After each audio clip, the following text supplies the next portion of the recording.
பள்ளியாதான். நான் படித்த கதையின் பெயர் பார்த்து வாங்கணும். சோமியா, கடைக்கு போற வரியா? வரைமா. முதல்ல எனக்கு பிஸ்கெட் வாங்கிட்டாங்க. வாங்கிட்டேன் சோமியா. தாத்தாக்கு ரொட்டி வாங்கிட்டீங்களா? வாங்கிட்டேன் சோமியா. எல்லா மளிகை சாமானும் வாங்கிட்டீங்களா? இல்ல, கொஞ்சம் மளிகை சாமான் இருக்கு சோமியா. என்னம்மா இது? பாட்டிக்கு மருந்து.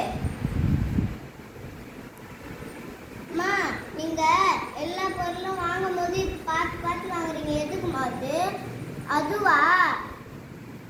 அதுல எல்லா பொருட்களையும் தேதி போட்டுருக்கோம், அது பார்த்து வாங்கணும். அந்த தேதி முடிஞ்சிட்டோடனே அதை தூக்கி போட்டுடணும். தேதி முடிச்சிட்டோடனே இது தூக்கி போட்டுடணும். ஓ, அப்படியாம்மா? எல்லா பொருட்களும் வாங்கும் போது நான் பார்த்து பார்த்து வாங்கிடுவேன். நன்றி, வணக்கம்.